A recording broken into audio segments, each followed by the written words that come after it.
دور جدید میں یورپ نے اپنی سیاسی اغراض کے لیے اسلام پر جو بہتان تراشے ہے، ان میں سے سب سے بڑا بہتان یہ ہے کہ اسلام ایک خون خوار مذہب ہے اور اپنے پیروان کو خون ریزی کی تعلیم دیتا ہے۔ اس بہتان کی اگر کچھ حقیقت ہوتی تو قدرتی طور پر اس وقت پیش ہونا چاہیے تھا جب پیروان اسلام کی شمشیر خوار اشغاف نے کرۂ زمین میں ایک تہلکہ برپا کر رکھا تھا،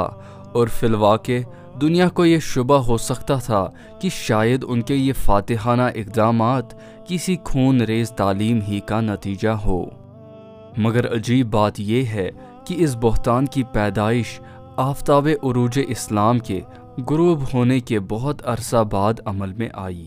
اس کے خیالی پتلے میں اس وقت روح پھونکی گئی جب اسلام کی تلوار تو زنگ کھا چکی تھی، مگر خود اس بہتان کے مصنف یورپ کی تلوار بے گناہوں کے خون سے سرخ ہو رہی تھی، اور اس نے دنیا کی کمزور قوموں مثلاً افریقہ، انڈیا اور مڈل ایسٹ کو اس طرح نگلنا شروع کر دیا تھا جیسے کوئی اژدہا چھوٹے چھوٹے جانوروں کو ڈستا اور نگلتا ہو۔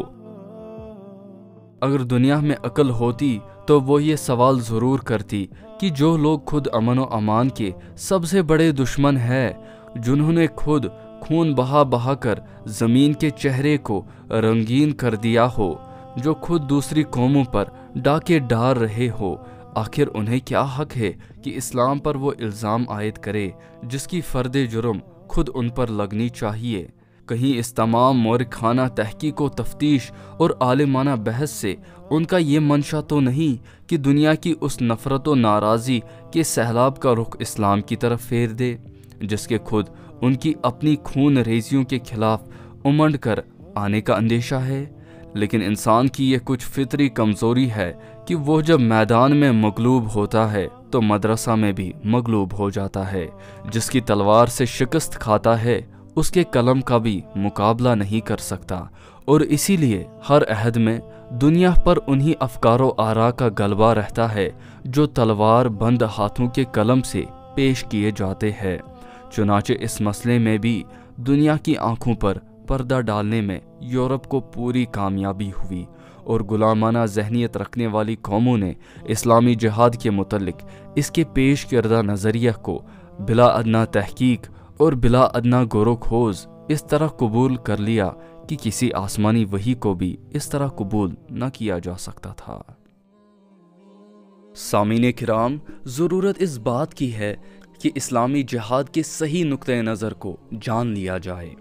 جس اسلامی جہاد کی تعلیمات یہ سکھاتی ہے کہ معصوم انسانی جان کا کتنا تحفظ ہونا چاہیے، اور جو ایول ایلیمنٹ سوسائٹی میں ہوتے ہیں ان کو کیسے دور کیا جائے۔ جب قرآن کہتا ہے وَلَا تَقْتُلُوا النَّفْسَ الَّتِي حَرَّمَ اللَّهُ إِلَّا بِالْحَقِّ کہ تم پہ حرام کر دیا گیا ہے معصوم انسانی جان کا خون بہانا، الا اس پہ کوئی جرم نہ ثابت ہو، تو یہ کیسے مان لیا جائے کہ یہ اسلامی تعلیمات دنیا کی تباہی کا باعث بن سکتی ہے؟